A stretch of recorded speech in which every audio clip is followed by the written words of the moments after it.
Assalamualaikum warahmatullahi wabarakatuh. Berjumpa lagi dengan saya, Afif, mahasiswa Universitas Muhammadiyah Gresik, Prodi Manajemen Program Pascasarjana. Kali ini saya akan sharing terkait dengan mentoring.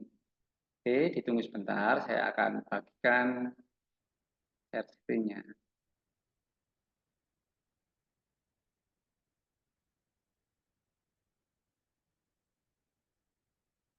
Oke.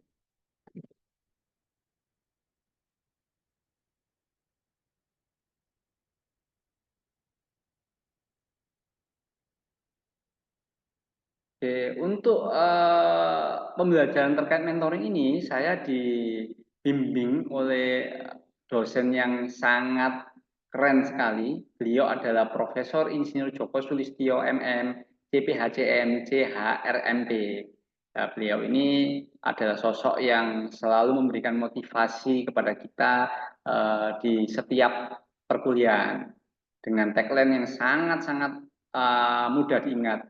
Every day we have a value. Jadi setiap hari kita harus mempunyai nilai. Jadi dari situ kita tentunya semangat untuk bisa melakukan sesuatu yang lebih baik. Nah, saat ini kita akan mencoba mengulas terlebih dahulu apa itu mentoring dan mengapa mentoring itu penting. Nah, mentoring itu adalah proses berbagai pengetahuan dan pengalaman dari seseorang yang sudah pengalaman pada bidang tertentu sesuai yang dibutuhkan. Jadi bisa dikatakan mentoring itu adalah bagaimana transfer pengetahuan dan juga pengalaman dari orang yang belum ahli kepada orang yang sudah ahli, yang belum ahli. Jadi itu deskripsi atau pengertian terkait mentoring. Jadi kalau misalkan nih saya memberikan mentoring ke dosen, apakah bisa? Ya tidak bisa. Yang bisa adalah dosen memberikan mentoring kepada saya, karena saya belum pernah jadi dosen. Kalau saya ingin jadi dosen, ya saya harus mencari mentor eh, yang sudah pernah jadi dosen atau yang saat ini juga jadi dosen. Nah, itu adalah contohnya. Nah, kenapa kok mentoring itu penting? Kalau kita ingin punya percepatan atau tumbuh dengan cepat, ya tentunya hal itu dibutuhkan. Jadi mentoring itu bisa membuat kita dapat akselerasi pengembangan diri. Jadi pengembangan diri kita itu bisa lebih cepat. Loh kok bisa? Ya bisa, karena memang dengan adanya mentor itu kita belajar apa yang belum kita alami. Nah, kalau kita mau mengalami dulu, ya kan ada kondisi di mana kita tidak selalu berhasil, ada gagal. Tapi dengan adanya mentor itu kita bisa menghindari suatu kegagalan-kegagalan yang mungkin pernah dialami oleh mentor kita. Gitu. Orang cerdas itu kan orang yang bisa belajar dari orang lain tanpa dia melakukan. Nah, itu orang cerdas. Makanya kita harus punya mentor. Yang kedua, manfaat dari mentor ini adalah untuk refleksi. Jadi ketika refleksi dan kejelasan arah. Jadi ketika kita melakukan itu kita ada yang membantu untuk memberikan feedback. Kadang kalau kita introspeksi diri sendiri itu kan tidak selalu bisa positif. Ya, kadang kita butuh waktu juga. Tapi dengan refleksi dari mentor kita, itu kita bisa, oh feedbacknya begini, oh ini yang perlu disempurnakan, sehingga kita bisa lebih cepat dan juga lebih jelas arah atau langkah yang akan ditunjuk. Kemudian yang ketiga adalah jaringan dan peluang lebih luas.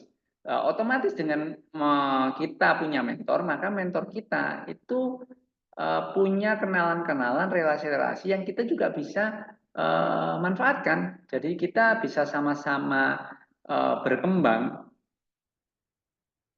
Kalau tanpa itu ya kita akan mencoba mencari mulai nol. Oh, siapa sih yang cocok untuk bisa membuat saya lebih baik? Kalau misalkan saya ingin jadi dosen, nah berarti kan otomatis saya harus mencari orang-orang yang bisa membuat saya jadi dosen. Tapi kalau saya punya mentor seorang dosen atau yang pernah jadi dosen, tentunya beliau kan sudah punya kenalan-kenalan, sehingga peluang kita itu bisa lebih tinggi dibandingkan tanpa mentor. Dan yang terakhir adalah dukungan emosional dan mental. Kalau kita menghadapi suatu permasalahan kita sendiri, ya tentunya uh, kita tidak punya motivasi ekstrinsik. Ya. Jadi selain intrinsik itu kan ada motivasi ekstrinsik. Nah, disinilah mentor kita berperan untuk mendukung emosional dan juga mental kita ketika menghadapi masalah. Jadi singkat kata, dari pentingnya kita melakukan mentoring itu adalah satu, akselerasi pengembangan diri, yang kedua refleksi dan kejelasan arah, ketiga jaringan dan peluang lebih luas, dan yang keempat adalah dukungan emosional dan mental. Nah, selanjutnya kita akan mencoba membahas lebih lanjut terkait apa sih sebenarnya peran mentor itu, ya kan? Untuk menjadi mentor yang baik itu bagaimana? Nah, ada 3 persyaratan utama yang membuat kita itu jadi mentor yang hebat. Yang pertama, kita itu harus punya kemampuan edukator. Ya, kita harus punya kemampuan untuk bagaimana mendidik, mengajarkan, mengarahkan. Ya, tanpa itu semua, ya kita tidak bisa jadi mentor yang baik. Bagaimana kita bisa menjadi mentor yang baik kalau kita tidak bisa eh, memberikan pemahaman terhadap menti kita. Nah, jadi penting sekali kita sebagai mentor itu punya kemampuan edukator. Nah, yang kedua, peran mentor itu adalah fasilitator. Jadi salah satu poin yang penting adalah bagaimana kita memberikan feedback, bagaimana kita bisa mengarahkan, bagaimana kita bisa memberikan arah dari apa yang sudah dialami oleh menti kita. Ya, menggali informasi, kemudian coba menyimpulkan dan juga memberikan arah yang tepat untuk dia bisa mencapai tujuannya. Nah, oleh karena itu peran mentor salah satunya adalah fasilitator. Dan yang ketiga adalah motivator. Ya, tentunya tadi salah satu pentingnya melakukan mentoring itu adalah dukungan emosional dan mental. Nah, disinilah seorang mentor itu harus bisa memberikan motivasi kepada mentinya saat kondisinya lemah, saat kondisinya tidak bersemangat, tidak bergairah, yaitu mentor ini harus memberikan motivasi. Namanya semangat itu kan selalu naik turun. Ketika kita menghadapi masalah, itu kadangkala kita merasa jenuh dan juga tidak bersemangat. Nah, disitulah mentor ini harus menjadi motivator kepada mentinya. Jadi 3 peran utama mentor ini sangat penting. Kalau kita tidak punya kemampuan untuk 3 ini, edukator, fasilitator, motivator, maka besar kemungkinan kita tidak bisa menjadi mentor yang baik.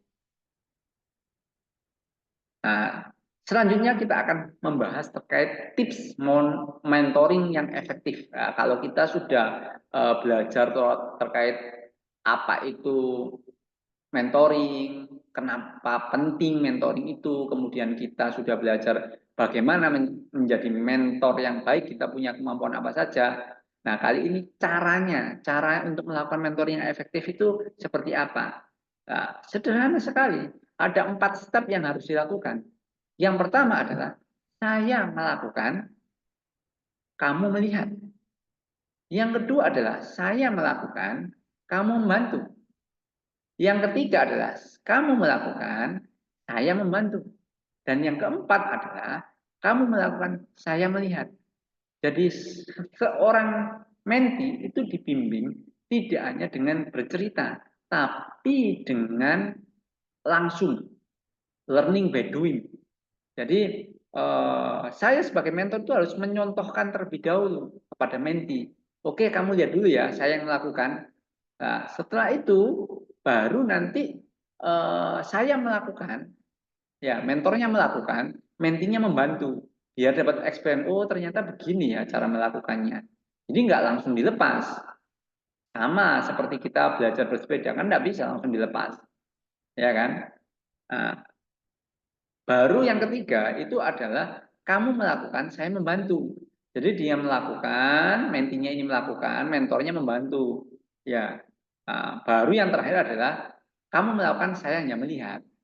Nah, kalau dia sudah bisa melakukan Pak dan kita hanya melihat, maka berarti menti ini sudah bisa menguasai keseluruhan dari apa yang diinginkan.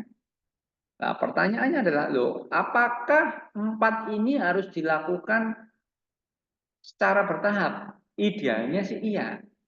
Namun, kembali kepada situasi dan juga kondisi dari menti sendiri.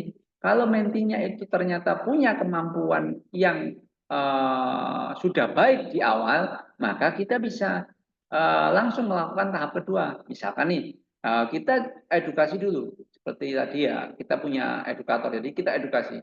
Oke, untuk membuat materi yang baik, dan juga presentasi yang baik, itu kamu harus gini gini gini gini gini. Nah, ketika kita tes ternyata ternyata dia bisa.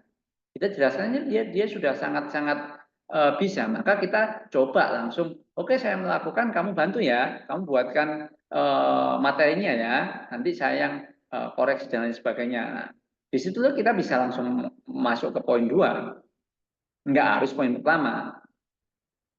Kemudian begitu pun poin-poin selanjutnya itu juga sama, menyesuaikan dari kemampuan menti sendiri.